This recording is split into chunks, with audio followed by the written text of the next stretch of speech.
I'm Herman Hunter. I write fantasy. What do you have coming up? Oh, I am one of my books, The Wizard's Stone. I'm writing kind of a sequel to that with the same character but in a different land. So all of my books happen with the same fantasy. Hi, I'm DK Cavaleri. I write dark fantasy romance series.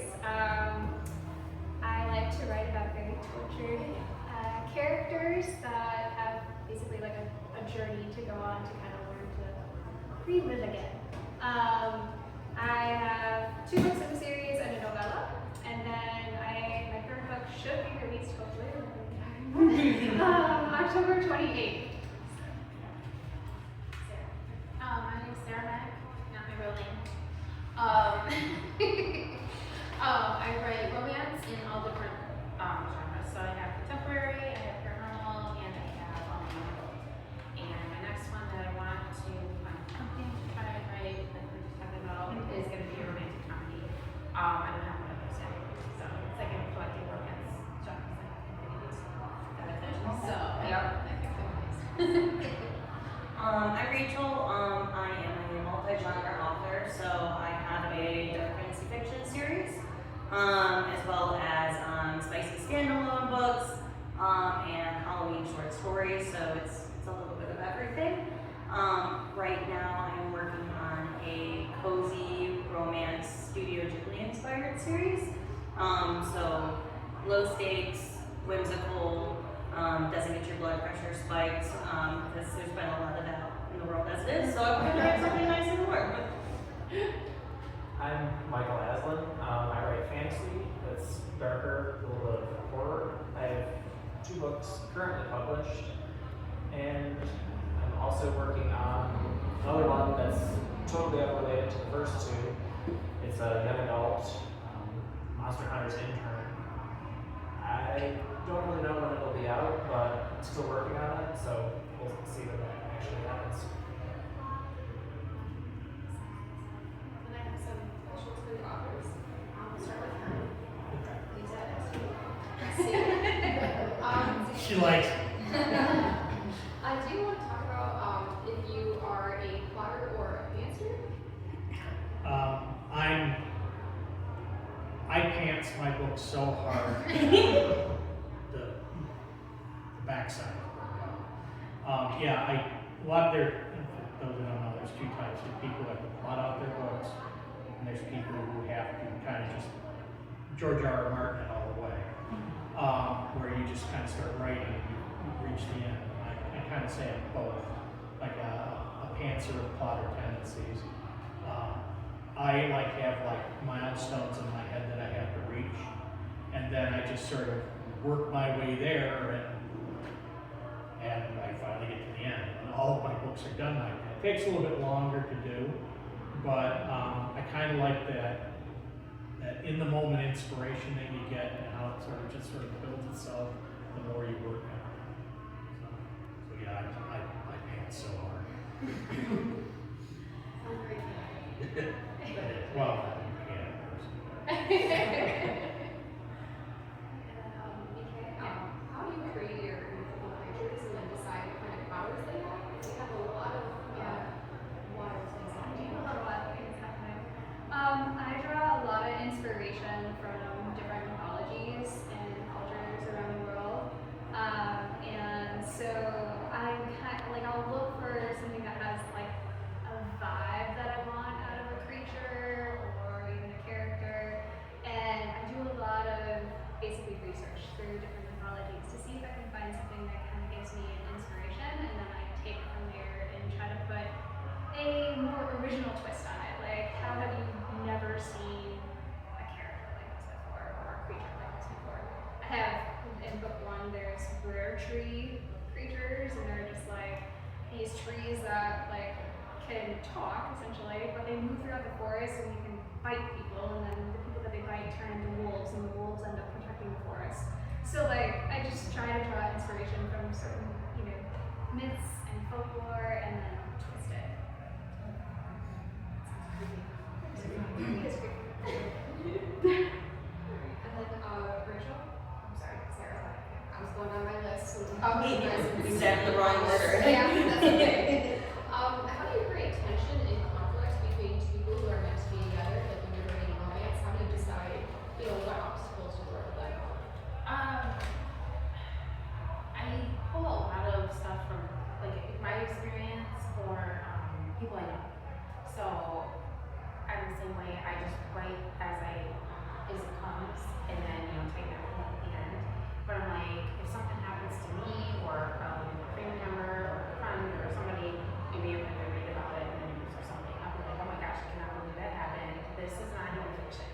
you know, so then I'll be like, okay, how can I make that work in my story?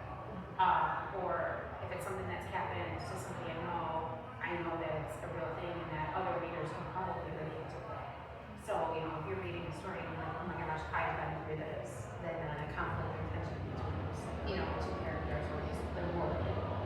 So you're like, I've been there, you know. Do you have to read about things happening to them in your books? Sometimes, yeah, some people are like, well, I will ask if it's something crazy, you know, like, nothing's too crazy. But, you know, I'll be like, so, you know, this thing happened, like, and if I went out with Sparrow, I don't want to spoil anything, so just go ahead.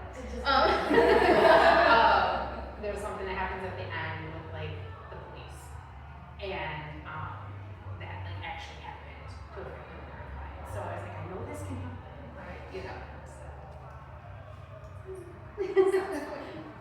Alright, Rachel, your stories are very character focused. Can you tell us who your favorite character is and your process for creating them? Yeah, absolutely. So kind of like what Kira was saying, I like really complex characters. I know as a reader when I'm reading, when I find something that just sort of feels inauthentic, it really stands out. So I try to be really intentional about making sure that this character that I've designed to have flaws and wants and desires and things that, you know, they might be willing to do under certain circumstances, but never under other circumstances, that they behave in a way that makes sense for them in a certain situation. My main character in the debt collector, Delia, one thing that can sometimes be a pet peeve of mine in fantasy fiction is when a character will sit there and like gaslight themselves out of what's happening. They're like, there's this magic, and there's this castle, and there's this that, and you spend like 10 chapters with them being like, there's definitely not that castle that's right there. I'm not going to acknowledge it, it's not real. And you're like, if we could just admit this and move forward, we'd be like doing things. So she's my favorite character of that book just because she's very resilient in a lot of ways, but also has a lot of self-doubt and a lot of just, you know, not the most positive self-talk, and seeing where that sort of like can lead you if you're not having like the right mindset going into things. The Princess and the Conductor, even though it's a standalone novella and it's short, the main male character, Adrian, is just like the biggest walking green flag man that I've ever written. And even though that's not necessarily the most conventionally popular in romance right now, I think it was important to show someone like who's patient and very like in tune with their emotions and sensitive, just because I think that those attributes can be very appealing and needed in a romantic match. So he's my favorite one. Sounds lovely. It's nice. It's very nice. Michael, I did mention earlier about how I'm excited about your upcoming monster book. I would like to hear about how environments affect your writing and how you develop your settings in your books. So a lot of the settings are just kind of from my experience outdoors, so like from hunting or kayaking or backpacking, that kind of stuff. I guess it's that I really like to kind of evoke that sense in people, like to, you know, that where they can really feel like they can smell the pine needles and where they're actually walking through the woods. So that's how it's kind of made it, yeah, well, how the environment is such a big part of it, I guess.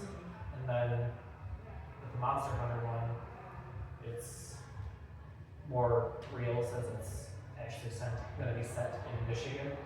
So that's something I can definitely pull from, having done all of those things, the hunting and kayaking and stuff.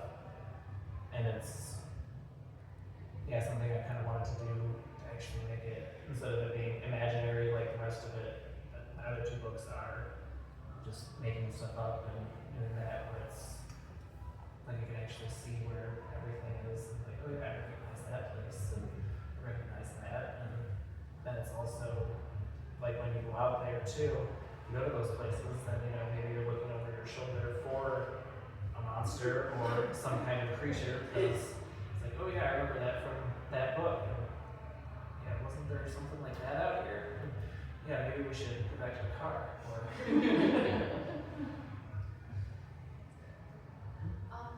What's your favorite fake setting that you made, or like fictional setting that you made for a book? I guess I've really kind of only made like the one major one, just for the two books that I published. So it's kind of its own world, but also it's kind of set in wilds around the mountains and in the woods, and it's probably a lot of like what I've experienced in this, so that's kind of how I try to pull that in and make it as real and immersive as I can, and kind of make people feel that way, like I guess how I feel when I'm out in the woods and stuff like that.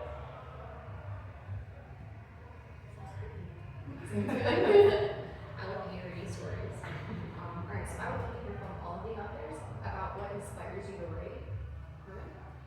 I just like it. I actually, the whole fantasy thing gets down to, I actually enjoy setting time aside and going into the fantasy world that I've created and just writing the whole thing. And it's a way of just escaping from everything else. And the thing is that inspiration that you get while you're writing and the things that come to mind and making it work in the setting you have it's like reading it, or watching a movie with it while you're doing work.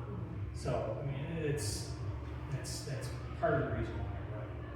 But I just felt I had a love for it. My first book was published back in early 2000s. It's traditionally published as nonfiction, and it was an absolute failure. But I caught the bug then, and been going ever since.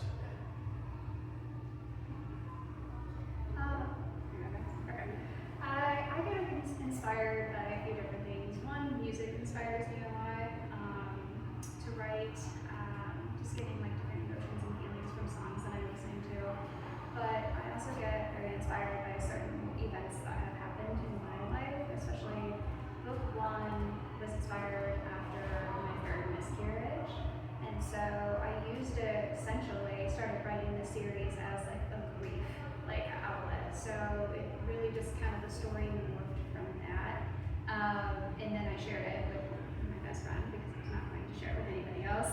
And she was like, no, you gotta do something on this. So like there are certain emotional events or even kind of like mental health things that I struggle with in my life. And then that really inspires me to go into writing and try to like something like you said, escape from it a little bit, or be like work out my feelings through a fictional story where almost essentially I can control the environment that's happening, and I can control almost like a happily ever after. I can control like how this character is going to accept these emotions that maybe I struggle with accepting in real life, working with other people. So that's essentially where I get inspired to write, but I've always loved writing in general. 100%.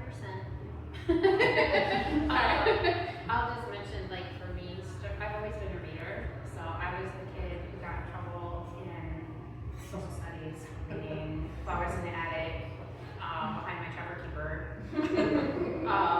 So yes, always reading. The kid in the lunchroom, reading. And then it kind of fell off because, you get married, have kids, things happen. And then Twilight happened. And I had a coworker who said, you need to read this, I think you'll like it. And I didn't know what it was. And then from that point forward, I was just back in that loop of reading. And then, in that cycle back into reading and stuff. But I have a good close friend who is the same way.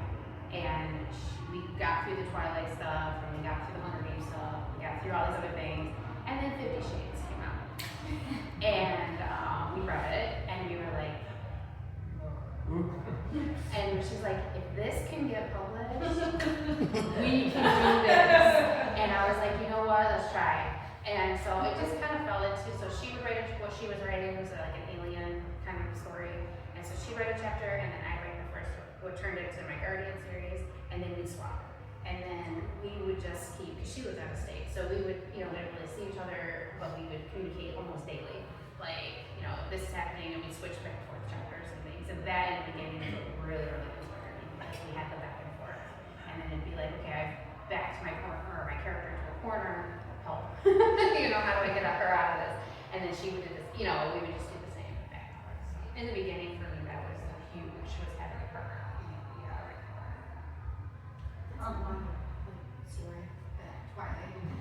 Hey, we are so bad. We can't. This is on video. Oh my god. We've done the whole travel up to Forks together and did all of the movie set stuff, and then all the locations, and then the following year we got the tickets to camp out for Breaking Dawn, and so we camped out in LA for 6 days in a tent. It was a good time. I will not do it again ever. It was a good time. I would say something, I don't know if inspires the right word, but one thing that sort of drives my desire to write, I guess, probably comes from a positive outlet for anxiety. So when I was younger, a lot of anxious thoughts kind of surrounded reframing different conversations that had happened in the past, right? Or imagining different scenarios, whether they were good or bad, right? And just sort of getting lost in the sort of anxious train of thought, or daydreaming, right? And I think that coupled with being a very avid reader, sort of created a good template of what if this happened, or what if you take this and then sway it in this way. And that's something I kind of utilize in my writing now, where if I'm sort of hitting a wall, right, I'll be like, okay, well, what if I just throw this crazy curveball at the situation? What does that play out and look like? So while reading probably was the initial spark that inspired me to write, in a weird sort of curse as a blessing sort of way, I think being a naturally anxious person, sort of led towards considering a lot of different scenarios that I wouldn't normally consider.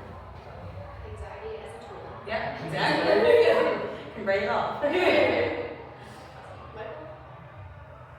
Well, a lot of mine is just gonna spend a lot of time really scaring myself.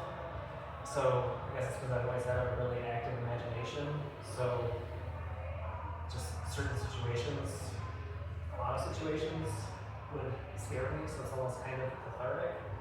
So that's kind of getting it out there and kind of helping to describe it, explain it maybe more even just to myself. But then, I also get to scare other people, which is fun too. But yeah, a lot of it's just, I guess because I don't really have a choice, almost. Because if I don't, I just become almost inconsolable.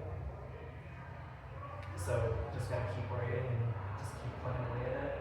Because really I started writing about my Legos when I was in first grade. It's probably the first stories I ever actually wrote. And then it's been kind of on and off from there. But just, yeah, getting to create whatever I want to, or just building worlds and seeing where everything goes. And I would love to hear if the audience has any questions. Oh, I just have a question for everyone. I thought that first question you asked was very good, plotting versus writing by the seat of your pants. I'd like to hear from everyone in terms of what their method is, especially, you mentioned you write short stories, if that impacts that, so the length of the book, how that impacts whether or not you plot, or you write as you go along. So, obviously, if you'd like to take another crack at that too, are all of your books a significant length, or are they shorter sometimes? Well, the last book I kept saying 2 chapters and I'm done for about a month. And I was pulling out a chapter about, every few days. So I write until I feel the story is done. This guy right here, it actually ended, I forget what chapter it was, but it was it actually ended about 17,000 words. It ended up being 39. So we can't shut up. But anyways, so I feel when I can get to a place where it's done, and that the story is concluded, and then I can move on. Of course, I didn't really want to, with this guy, this was supposed to be free giveaway. And so I didn't want to write like a 200,000 word book. Right. So I got to a place where I thought it was done. It would be a nice little thing, and of course, that'll change. So, but yeah, I just keep writing until I'm done, and filling in things, and I'm being very judicious about the things that I say. So, for what I write about.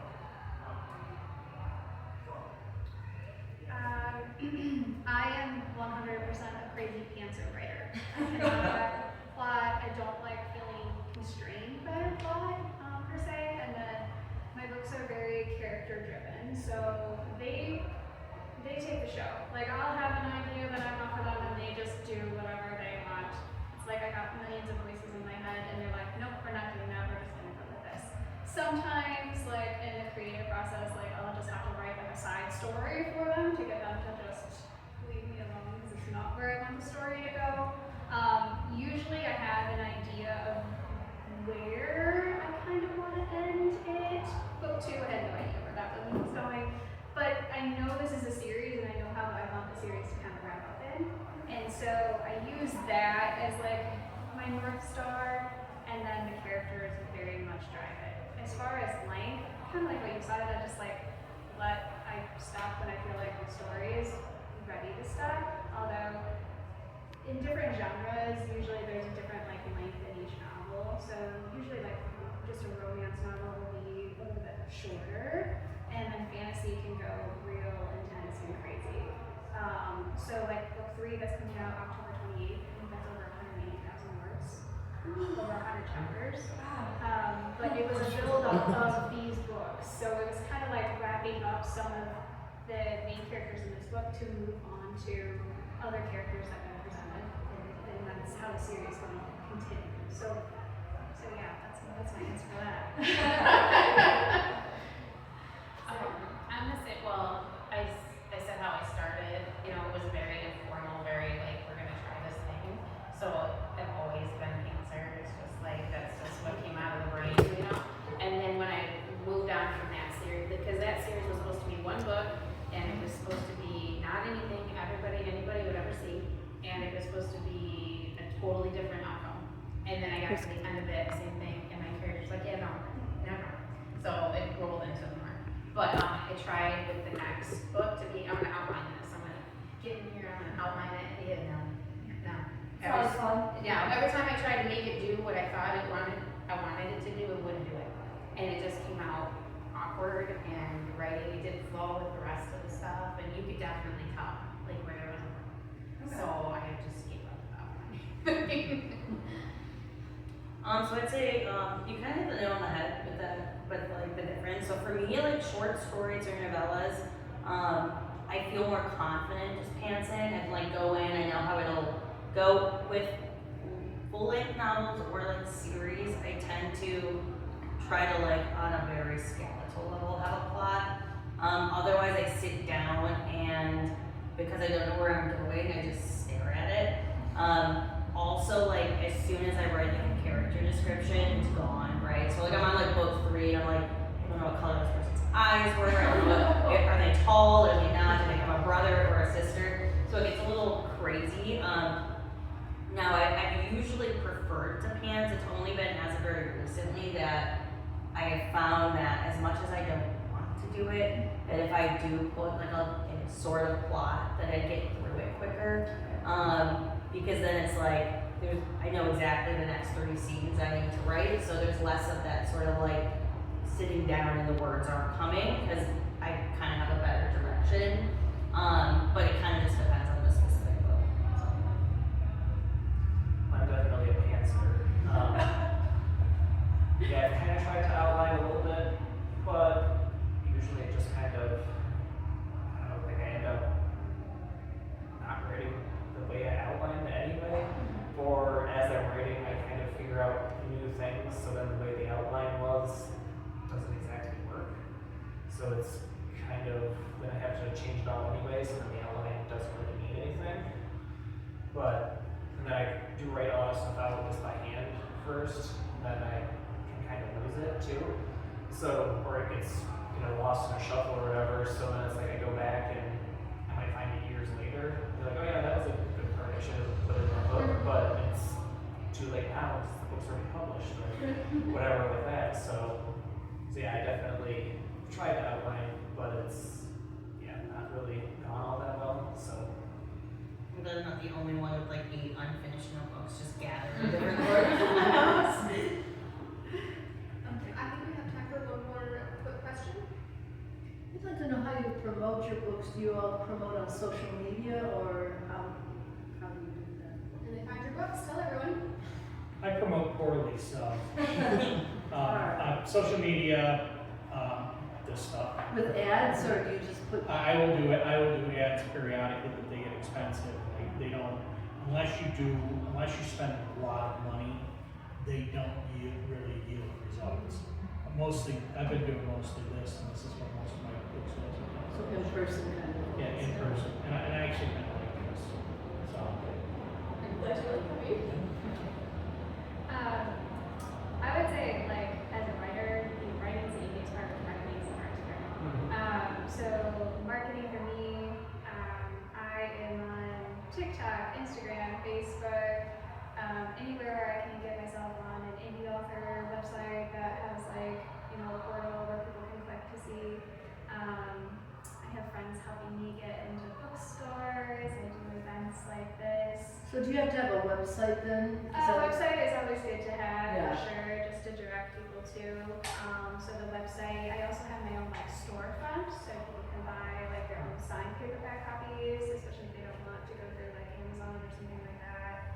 And then you can use, there's a Income Spark where you can internationally distribute your books too. But it's a lot of like constant, probably more social media, like PR stuff.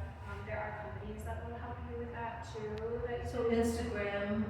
Instagram, Good. TikTok, those ones. TikTok. Yeah. So you do a lot of like content posts and kind of like hooks that will like grab a reader that they might be interested in. Like morally gray female main character, which is kind of Do you do those yourself then? So this past year I had to hire a personal assistant because I could not do all the writing and then push the marketing as hard as I wanted to. This was my goal this year, was to like, okay, if I'm gonna do this, I'm gonna push hard this year and see what happens, and then see if this is like something I can do. Well, it's probably a good sign that you have to hire somebody else to help you, no? Yeah. So she's a lifesaver. She does a lot of like my content posting. I'm still very active in like talking to people and responding to comments and all that kind of stuff because I feel like that's important. That's the best part about being an indie author is how close you can be with other readers. But yeah, that's essentially how I approach it. So Yeah, mine is social media poorly. So you do TikTok and. I don't like to be on like I'm not a TikTok girly. Like I'm gonna be 50 years old here, so I'm not a good in front of the camera person. So I can make little videos and stuff. Could you put yourself on as your character, like instead of yourself and like your main character? Yeah, I mean you could, or faceless. yeah, you can do that. Yeah, the voiceover. Or I like the little cartoon. That turns you into a cartoon thing. That stuff, yeah. But and I have tried the advertising in the past, and it never really, I have a website, it's the Wix free website. I don't get a ton of traffic there, and then I went to a paid platform with Wix, and I didn't see a difference there either. So I like to do this stuff. This is the stuff. Is it an additional challenge too because you're using a pseudonym? Like, is that tricky in terms of Well, my real advertising name, your own yeah, my person? real name is Sarah. My name is Sarah, but I changed my last name for books because I didn't want it to be really bad and people know my real name. My name isn't Herman. But when I wrote my first book, there were 2 other authors in the nonfiction space that had the same name. So this time, it's her. Yeah, so that's what because I was like, what if this really is bad? I don't want my real name on here. And then I used a nickname that my last name and my maiden name was really, really long in Polish, and my friends used to call me Mac instead of that. So that's nice. Still related to you. Yeah. Same stuff. So social media, I'm on Instagram, and I can't figure out TikTok, but a lot of Instagram posts, a lot of in-person events. It is my name on my books, even though I write in multiple genres. I've considered using pen names to keep it more genre specific, but it's so much energy to keep one social media platform going that the mere idea of having to do it for multiple pen names, even what might be the smarter route long term, I was like, I can't do it, so. So mine's about the same thing too. Mostly just do Facebook and not very well. I'm good at consistently posting and all. And yeah, I do a lot of in-person events because I seem to be able to do that a little bit better. I don't really know anything about advertising or marketing or anything like that, so I don't even know where to start. This is pretty much just go in and talk to people and see what kind of books they read, what they like. There is one other thing, as far as social media. It isn't just like the big ones, like Discord.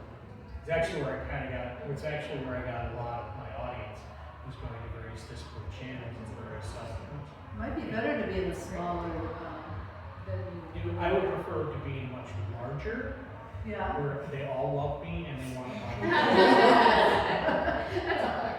Don't want to be the big fish in the little pond.